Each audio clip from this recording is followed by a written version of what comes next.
Now it is time for our inspirational talk today and our own Reverend Philip Falcone. Thank you, Reverend Thomas, and God bless. Well, as we progress through the declarations of principles, we come to the fifth principle. We affirm that the communication with the so-called dead is a fact, scientifically proven by the phenomena of spiritualism. Now, many of us already know this because we've talked about it in several different forms, several different formats, but I want to share with you some other thoughts about this. Andrew Jackson Davis, in his Principles of Nature, or Divine Revelations in a Voice to Mankind, tells us duty demands serious analysis and investigation of all conspicuous subjects. What can be more conspicuous than communicating, listening to something other than the person next to you, listening to someone who's not even there? I mean, that's crazy, right?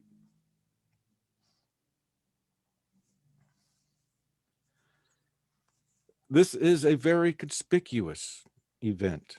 And this is where the scientific aspect of spiritualism comes into play, because the fundamentals of science are based on observation and experimentation.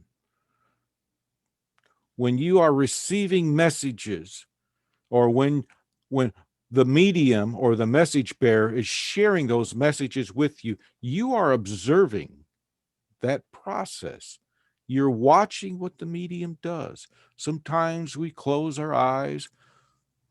Sometimes I myself am forced to gaze up into the sky or something. And you, as the person receiving this message or observing someone else receiving the message, you're watching this. Your first thoughts when you saw the first time a message bearer work, and then this few times after that, before you became regulars here at the First Spiritual Church of Prayer, what were your thoughts when you saw that? I know Reverend Thomas had already been exposed to that, so I'm going to change the question to his very first exposure to a message. What may have been your thoughts, if you can recall what they might have been with that?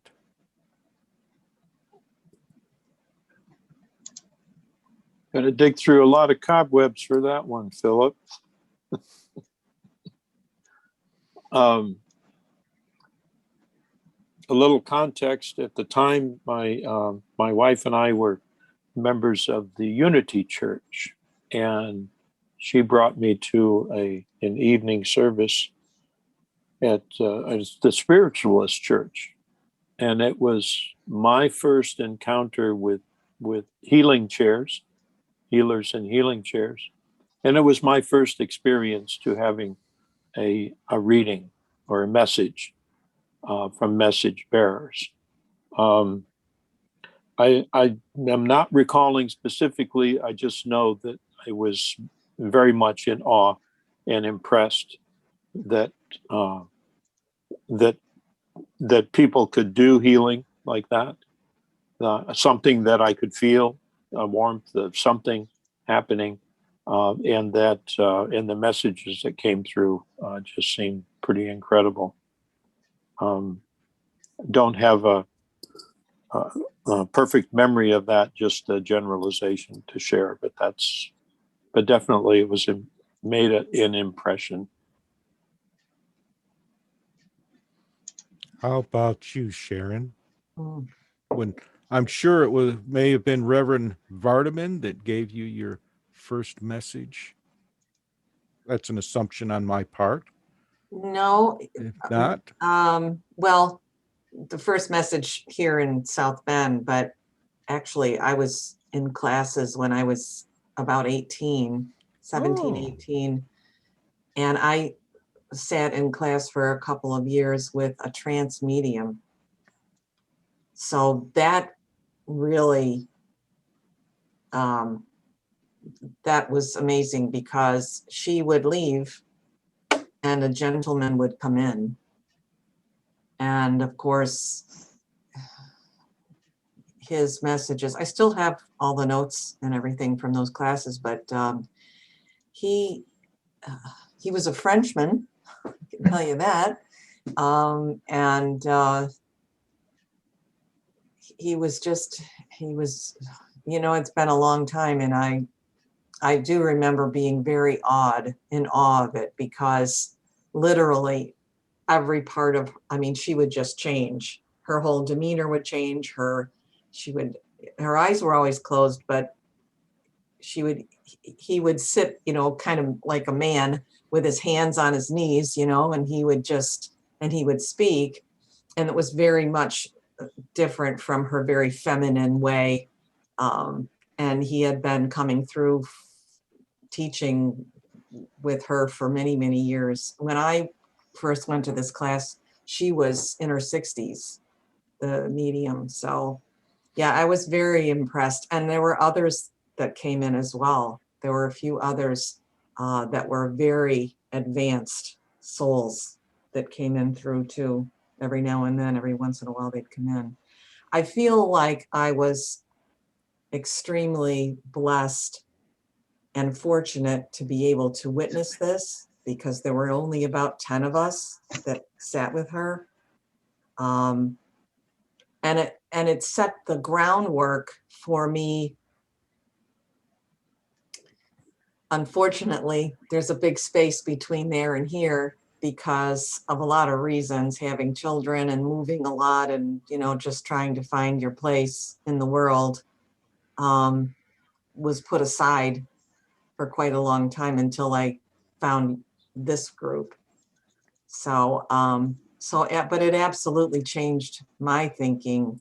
I never could go back after that. I could never sit in a regular church and feel totally comfortable again. I couldn't do it, and listen to what was told and feel real good about all of it. Which is, I think, one of the reasons why I didn't do much of anything in the meantime, because I just couldn't find.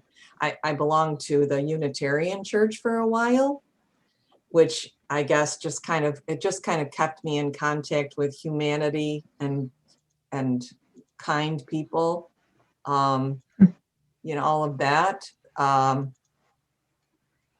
But even that, after a while, really didn't do it for me. After a while, I liked the people, but it didn't fill my soul, shall we say? So that was my experience. And my own grandmother had a little bit. She got a lot of impressions, and things came to her.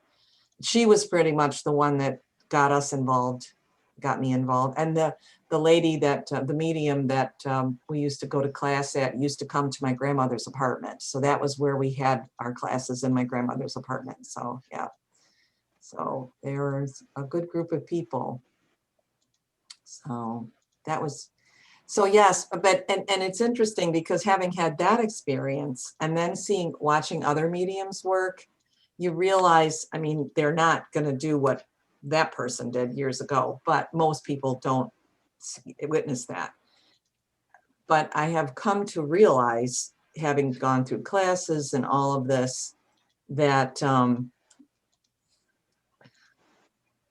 that I believe that the work, the time that people put in, the studying and all of that, it's quite a commitment. Let me put it that way. It's a huge commitment of time, and I'm like baby steps. So I feel like baby steps, because I want to do things, but life kind of gets in my way. And so I can't always do what I would like to do right now, but later, it'll come. It'll come. So I appreciate and respect everything that all the other mediums give and do to make all of our lives better, and help us personally with our own struggles. So I really appreciate all of that. So anyway, so a little thank you, a little shout out to everybody here as well. So yeah, it made a huge difference in my life. Mhm. So thank you for that. How about you, Beth? Your first experience with that? Just fascination. There's just fascination, and just seemed like, and always a little hair of doubt. It's like, that's kind of the scientist or the analyst in me. It's like, Mhm. what was I doing to give something away, perhaps? But anyway, mostly just fascination, and then feeling that, I can belong here. I can belong with these people. And I know the more experiences I had, the more at odds with the kind of work I do comes in, because when you're working with psychotic in the mental health field, yes, someone comes in and says, I hear voices, I see things, I can't automatically make a judgment that that's psychosis anymore. And sometimes I really struggle with it. Mhm. Yeah, other times, mostly I'm just on the phone scheduling people, but we are the first responders. So if they are having some kind of crisis, you have to, do some active listening. And so sometimes I will, maybe spirit does this, go in and say something. Sounds like you have a guardian angel on your shoulder, and depending on how they answer, I know if I've hit the mark or not. Good You know. idea. Good. If they come back and say, yes, and I really believe it was my deceased grandmother giving me advice or something, or in my room comforting me. It's like, okay, we can go from there. Mhm. Can't do that. And if it's truly a psychotic situation, they won't go there. They won't go there. Mhm. They can't go there. They don't have a frame of reference to go there. So fascination with a little bit of doubt. And I still have that, especially with myself. It's like, okay, Beth, was that spirit or is that your ego? That little bit of doubt is a good thing, because what I'm hearing with the commonality is the first step is observation. You watch this, you see this, and you begin to wonder. In Beth's case, there's that little bit of doubt. And I'll tell you, that little bit of doubt has never gone away from me. Okay. But the nice thing about that doubt is that now you want to go further.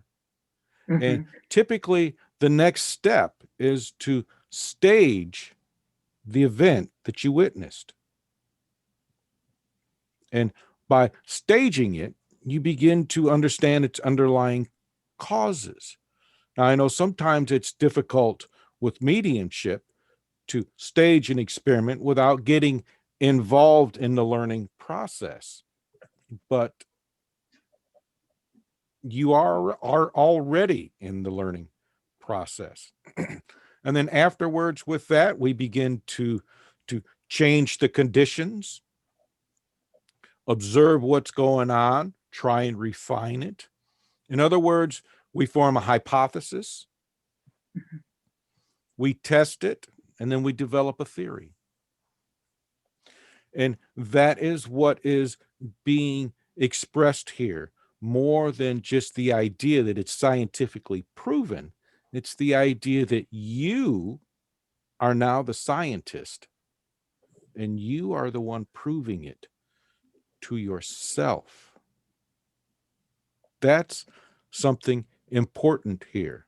And I also want to share with you that James Hislop, you're not going to be familiar with the name unless you've come across some of his books. And he wrote during the late 1800s, probably early 1900s, but he was the first scholar to give up what he was doing with life and become a full-time investigator. He was the first one to be a full-time investigator, investigating spirit events. Now, today we've got all kinds of groups out there that are investigating these events, but their primary goal is to generate a little bit of income, which is fine. But he investigated the communications. And Arthur Conan Doyle, the author of the History of Spiritualism, which I shared with you earlier. Now, most people know him through Sherlock Holmes, but he used his skills as of deductive reasoning and forensic science in his explorations. And he investigated these things as well. And, those two you could consider amateur investigators, amateur scientists. I could be wrong with Arthur Conan Doyle. He may have training in forensics. It sounds like he does, since it was mentioned in that fashion. But, other scientists were William Crookes and Cromwell Varley. Now, Varley was the chief engineer of the Atlantic Cable Company. I think that eventually became AT&T, but I could be wrong. And he conducted experiments with Daniel Douglas Home. And some consider him well known. I've come across some of the books involving him, and mostly these books were falling apart, so they were very old. And through his observations and his tests, we've got the sounds, the vibrations, the movements of heavy objects and such. But the important information came from William Crookes in his investigations. And what he discovered was that whenever you experiment or investigate a medium, the protocols that are used, they have to be changed a little bit. They kind of have to be personalized. And he also discovered something very important that a lot of us mediums have to understand, because some of us mediums start to believe that, oh, well, we can just stand up there and give excellent message every time. Well, that's not the case. William Crookes found that the communicating process, it's like the tides of the ocean and everything else through nature. It moves in cycles. It ebbs and flows. That's something that the mediums have to understand, and the investigators have to understand as well. I forget where I read this. I think this was an article from Shift at the Frontiers. It was part of the IONS Institute, Institute of Noetic Science, I believe is what it's called. And in their investigations, they found that if a medium is right 20% of the time, they're doing extremely well. So that's something to keep in mind. But the idea of science tied to spiritualism is it rests with you. Oh man, there's something really excellent here, and I don't know where it's at. Let me see if I could remember. Skeptics. Typically, when a skeptic investigates mediumship, like Beth, myself, we're skeptics. We've got that scientific background there. We look for the validity and the efficacy of everything. Typically, when a skeptic investigates mediumship, it's not that they become a believer, because I really don't like that term. I'm not comfortable with that. But they become someone who has accepted it because of the experience. And a true believer, if you want to use those words, will continue their investigations. I have never stopped investigating. I'm always skeptical. I'm always watching. I'm always thinking about, just like Beth here, did I say something that may have tipped them off? Because I've seen plenty of mediums give messages based on a conversation I had with them earlier. So things to keep in mind. And there it is. It is in my notes. The burden of proof. Whose shoulders does that rest on? Anybody. The burden of proof. The message receiver. Exactly.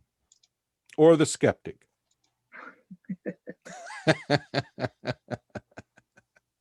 So, and this is something else I came across, I believe, when I was reading about one of Jung's books. And this is, it's good to be skeptical because it exposes weaknesses and fallacies. So always be skeptical of the messages you receive. Always test them. And just because the phenomena of spiritualism has been proven does not mean anyone has to accept it. You are the investigators. What are your thoughts with this?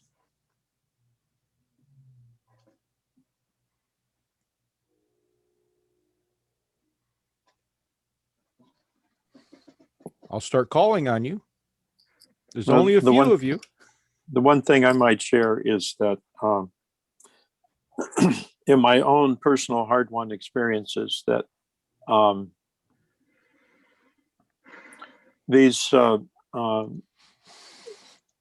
gifts that are shared with us, that there seems to be a limitation if we depend on them too heavily.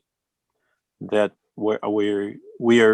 we must maintain our own personal responsibility, but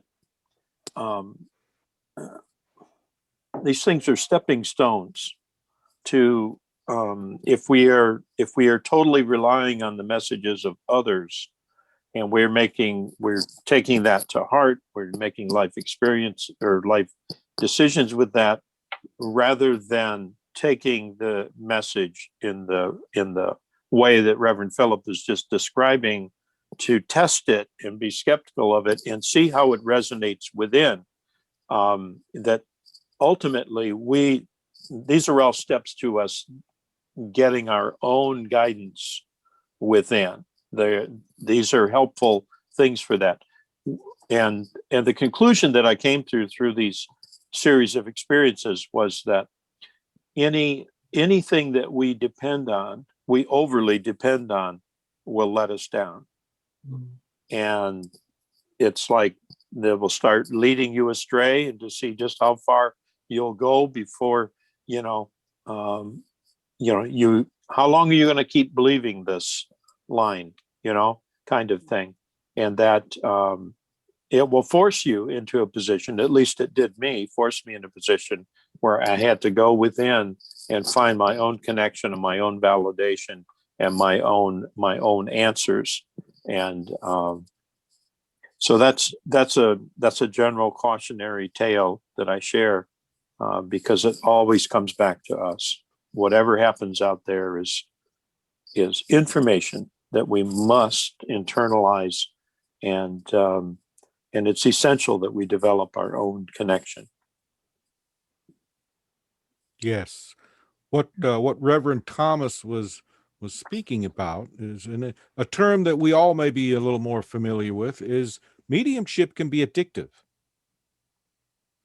And the addictive qualities of the mediumship, when we're up there standing on our own personal soapbox, because that's what we're doing, and we're the center of attention, and being the center of attention, we have that ability to influence others. Now, having that ability to influence others, that's power. So you step into a new experience with power. And one of my mentors likes to say, you want to see what a person is like? Give them a little bit of power and see what they do with it. Mm-hmm. And, mediumship can be addictive because it's got that power quality there. Of course, there's the other side of the coin where they call them message junkies, and they hang on every word from a medium because they feel they don't have they don't possess the power within them to make their own decisions. So they give it away to others, feeding the medium the power. So yeah, that's something to be very careful of, be very wary of. Thank you, Reverend Thomas. Sharon, do you have any thoughts? Well, I was impressed when Beth mentioned about saying, like, when you're in the middle of that and you are up there on the soapbox, and is this my ego speaking? Am I really receiving what I think I'm receiving? And that's a very scary, to me, that's a scary place to be, because nobody wants to send someone in the wrong direction or point them in the wrong direction, or tell them something they shouldn't tell them that isn't really the truth. You said 20% was a good number, and I thought, wow, because even in our own church, when we're all up, when everybody's up there, giving a message, I mean, I trust you guys. I don't disbelieve anything that you tell me. I can't honestly say that every time that I relate to everything that is said, and I just kind of put that, I kind of put that in a place where, well, maybe later, it's something that may come later. But I don't even always go back and recheck. It's not like I always go back and recheck and see if, oh, did that really happen? Or was, so I guess my thought of it is that I know at least you folks, your intentions are honorable and good, and that you wouldn't, that you're doing your best.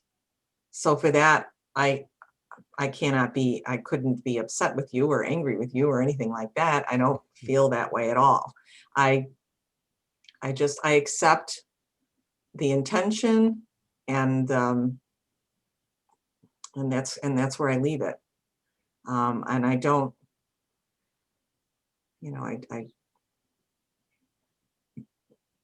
that's where I leave it. Yeah, I'm pretty good with that. And if something avails itself, then it's great. It's a wonderful thing. But if I don't hear anything or nothing, comes of it, or I don't, that's okay too. So anyway, that's kind of right. Now, today's message. That was a great message today. So I'm all good with that one. So yeah, that's one I won't forget. That's for sure.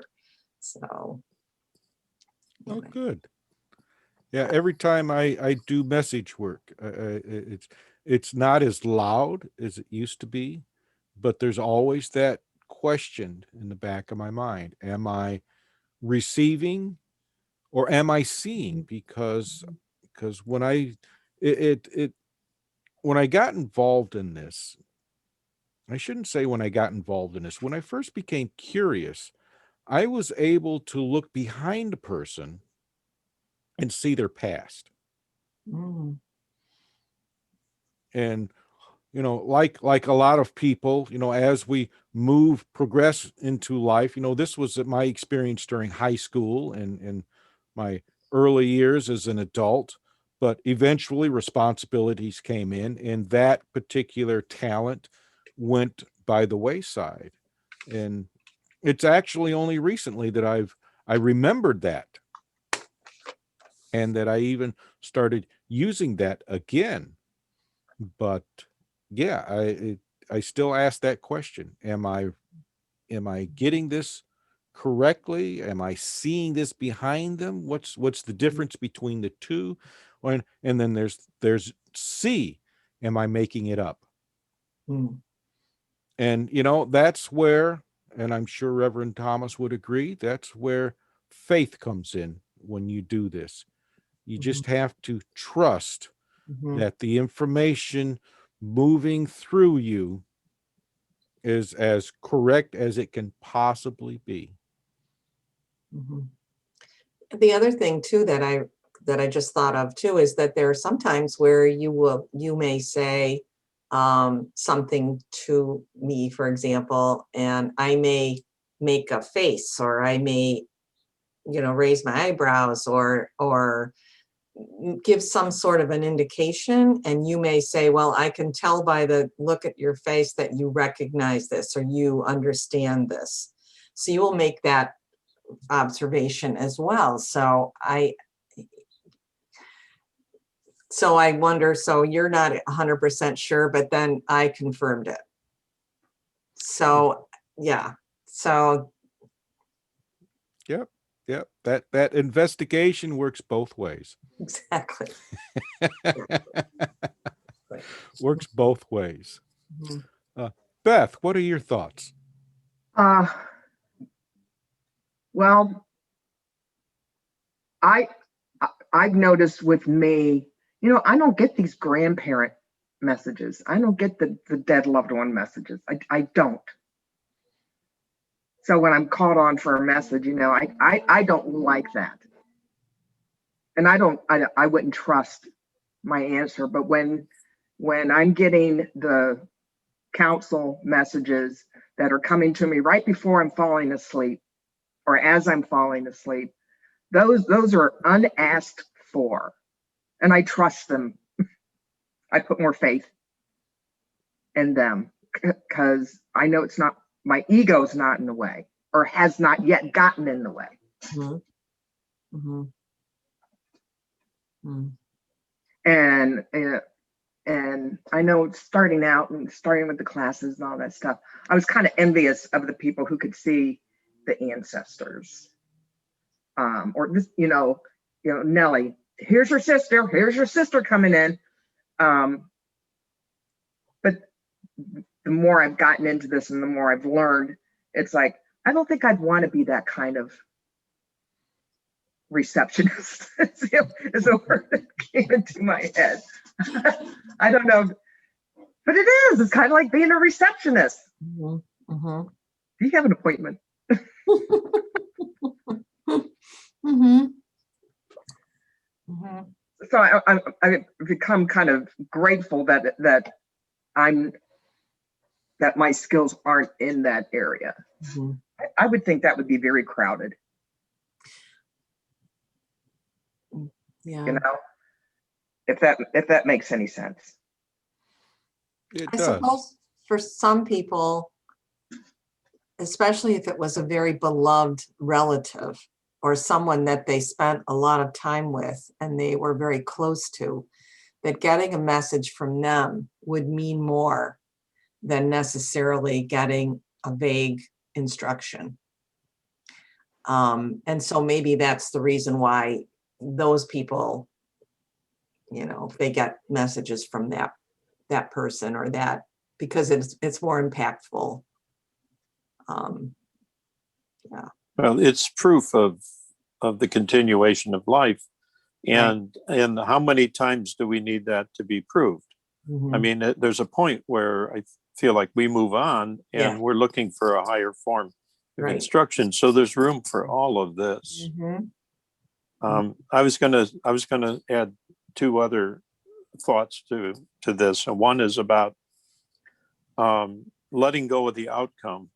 That's an important part of healing, is to because the ego remains very involved in the outcome, in either envisioning a certain result, or in message work it would be in being right and being correct. If you let go of that outcome, that's an indication you've put the ego aside and you've allowed that to happen. And the other one is letting go of being right. Maybe it's very associated with that. And Reverend Philip is very good about this. He'll give a message as it comes to him, and the person gives feedback that they can't relate to it, and it's like, well, that's the message. I have to leave that with you, and maybe it'll make sense later on. And it's kind of sticking to your guns. This is what I was given, and you're not influenced by, and if you had this need to be right, then you would buckle to that. So it's those two things: letting go of the outcome and letting go of the need to be right. Okay. Yeah. Reverend Thomas has touched on something that will probably come across as we review some of the information that I've gathered over the years on spiritualism, where, Arthur Conan Doyle talks about moving beyond that spirit communication with loved ones, moving beyond that part of the phenomena and moving into what a lot of them term the higher teachings, where you begin to seek communication with those in life's other rooms more as a student than as a telephone operator. And just to give you a brief example of that, and then we will wrap it up. I laid down yesterday afternoon to take a nap in between stuff with the ISA, and as I'm resting there and resting my mind and my brain, I start seeing these Aerophants, these teachers, these spiritual teachers of the past, druids, priests from the cult of Isis, Mithra, and a lot of the others. They're just slowly, I see, coming up a hill and descending into a cave. It's as though they are demonstrating that the old teachings, the old mysteries, that's it. It's the mysteries are coming. It's time for them to return. So, and with that, I'm going to say thank you all for allowing me to share. Thank you for participating. And thank you for a wonderful discussion today. Yeah. Yes. Very good.